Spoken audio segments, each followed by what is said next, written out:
क्या किया सबसे पहले तो ये समझते हैं भाई, ये सिंपल रेक्ट था, इंपोर्ट किया, हम बाहर निकल आए भाई, उससे बाहर निकल आओ यार।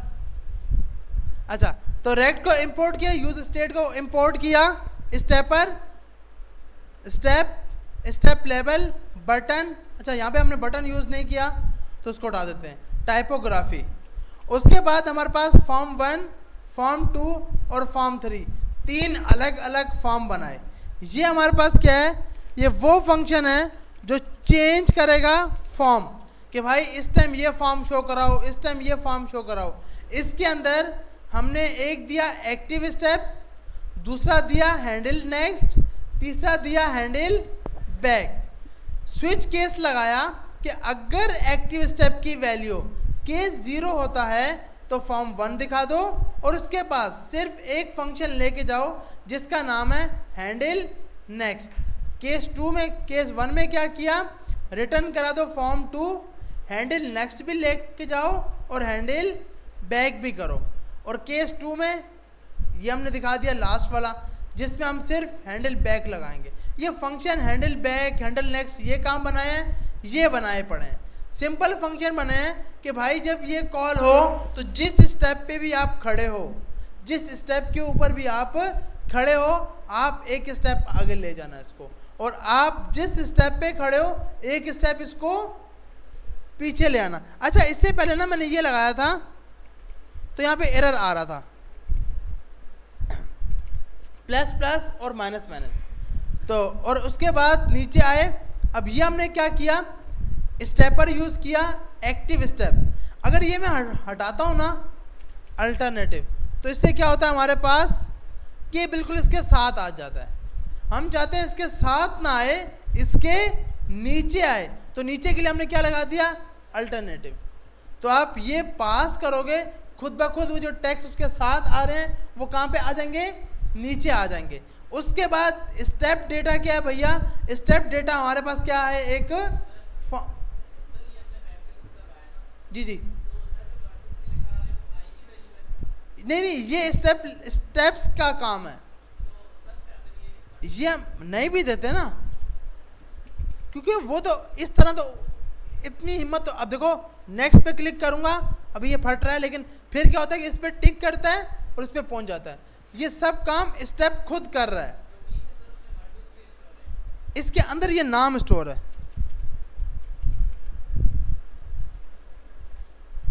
इसके अंदर वी की जगह ये जो आप नाम लिख रहे हो ना वो स्टोर है, ये वाले।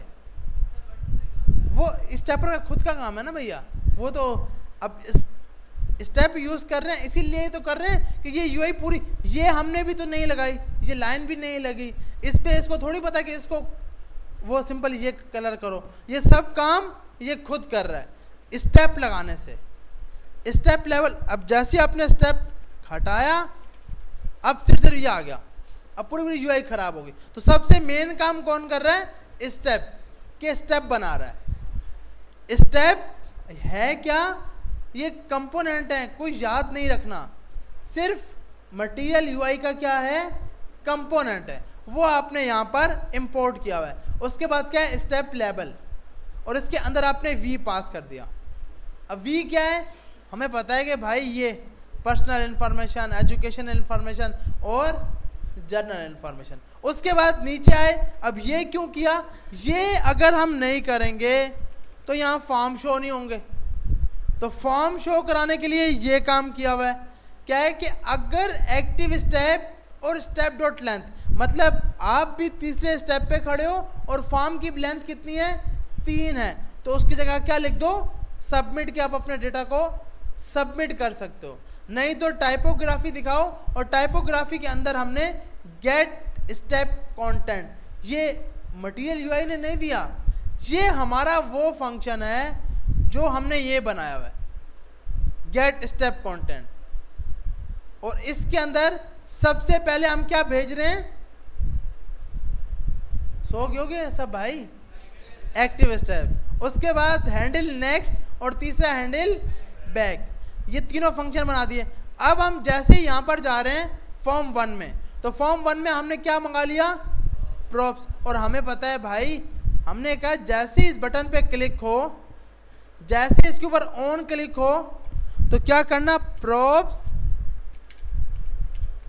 डॉट हैंडल, इसका नाम क्या हमारे पास, देखिए ये नाम यहां से देखने हैं, ये आप जो नाम भेज रहे हो ये क्या लिखा है हमने, हैंडल नेक्स्ट। तो आपने बोला ये props dot handle next call करा दो, लेकिन अब मसला क्या हो रहा है, मसला ये हो रहा है, ये बोल रहा है भाई मैं तो एक कांस्टेंट वेरिएबल हूं, मैं तो एक कांस्टेंट वेरिएबल हूं। अब ये किसकी बात कर रहा है, ये इसकी बात कर रहा है, ये एक्टिव स्टेप, क्योंकि भैया हम एक्टिव स्टेप को ही चेंज कर रहे हैं। एक्टिव स्टेप खुद क्या है, तो हमने बोला भाई एक्टिव स्टेप चेंज ना करो, जो एक्टिव स्टेप की वैल्यू थी उसमें एक प्लस कर दो, उसमें एक क्या कर दो।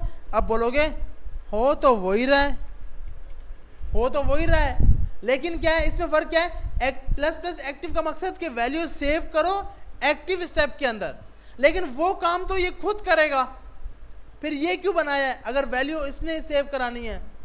तो सेट हमने इसलिए इसको बोला कि भाई आप ये वैल्यू लोगे +1 और यहां जाके क्या लोगे -1। अब क्या है, जैसे मैं इस पर क्लिक करूंगा देख रहे हो फॉर्म 1 पे टिक हो गया, कौन से फॉर्म पे पहुंच गया, 2 पर। अब हमें पता है कि इस फॉर्म 2 में कितने बटन होंगे, 2, तो आपने इसको उठाकर यहां पे लगाया और इसके अंदर अभी के लिए हमने डायरेक्ट यही बटन उठाया, कॉपी किया,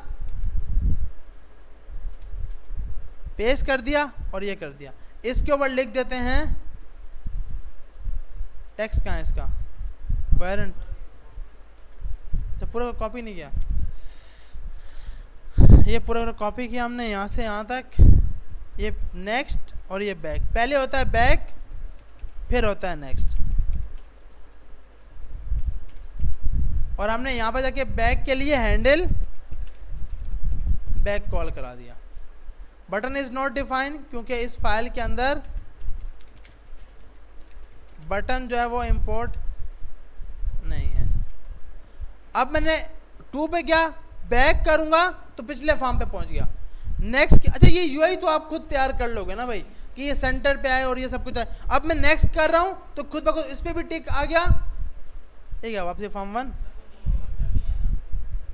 अच्छा इसका चेंज नहीं किया तो इसका चेंज किया था, सही है। तो हमारे पास ये आ गया और यहाँ पर अब क्या है, सबमिट का बटन आना चाहिए, क्या फॉर्म आपका क्या हो गया, सबमिट हो गया। तो अब स्टेपर बनाना बहुत इजी है, स्टेपर हम बना सकते हैं ना, सब काम सिर्फ ये फाइल कर रही है भैया, और ये सिर्फ कोड कितना है 67 लाइनों का, आधा तो मतलब स्पेस ज़्यादा है, ऐसे ही ये देखो स्पेस कितना ज़्यादा दिया हुआ है, बिल्कुल सही बात कर रहे हैं। तो अब आपने क्या करना है, आपने कल ये काम करके आना है, फॉर्म इसी टाइप का हो भले, या फिर आप इससे भी अच्छा बनाना चाहते हैं तो ये आइकन भी लगा सकते हैं, और अगर ये भी नहीं तो ये लगा के आइएगा, इसकी ट्राई करिएगा।